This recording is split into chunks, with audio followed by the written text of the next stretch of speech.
personal lives. They're not actually seeing what's outside there and like all the problems that are going on. I think that the most important issue right now is awareness of environmental issues. And I think that's part of the points of the Poetry Slam and the Fairchild Challenge, is that we're getting people to be more aware of the environments and the issues surrounding it. Okay. I think the biggest problem concerning America's youth with the environment is easily apathy, because it's so easy to look the other way. It's so easy to say, someone else is going to clean it up, or it's not my problem, when, it is all of our problems. The most important environmental issue facing young people today, I would have to say it's global warming, and a lot of that, a lot of pollution put out that's causing this issue is from our country, and we're the people growing up who are going to be handed this issue, and we really need to concentrate on learning how to maintain this industrial capital and also try and not destroy the planet. It's heating up and things are going extinct, and all these climate changes, we grow most of the grains for the world, and if the climate continues to change the way it is, we're not going to be able to anymore. So these are just things that we need to focus on, considering we're going to be inheriting it.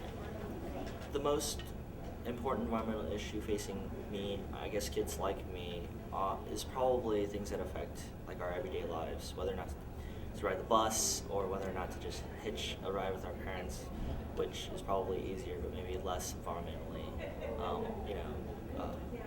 satisfying. So I guess we talk, for me anyways, we talk a lot about recycling, and we talk a lot about results of environmental pollution, soil degradation, all these things, without really talking about kind of what causes them in the larger aspect, and maybe I'm really interested in politics and stuff like that. So I would really like to make teens more aware of how us treating the environment relates to things like our global economy or political pressures or things of that nature.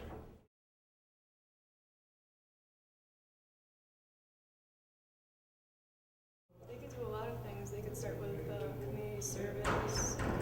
They could start helping working on highways and stuff. They could start groups and just help out. And there's so many things. It's just, I don't know if, I think they just need to see what's out there and then like go forth with it.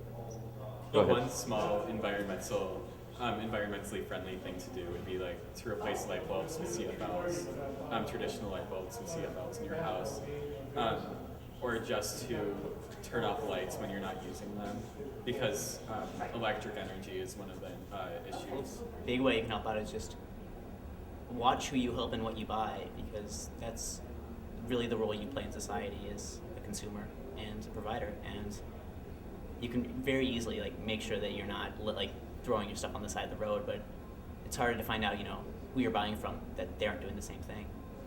So it's just really watching over the industry. Recycling, I already recycle. I think most people I know do.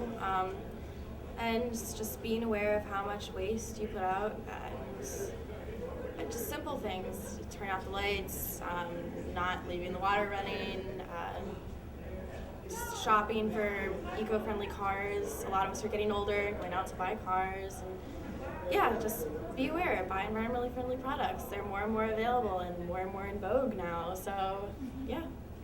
Besides just recycling, and those practices are good and necessary, but you definitely want to read up on everything basically, because in terms of water or where the trash goes, I feel like a lot of people don't really understand the complexities behind those issues.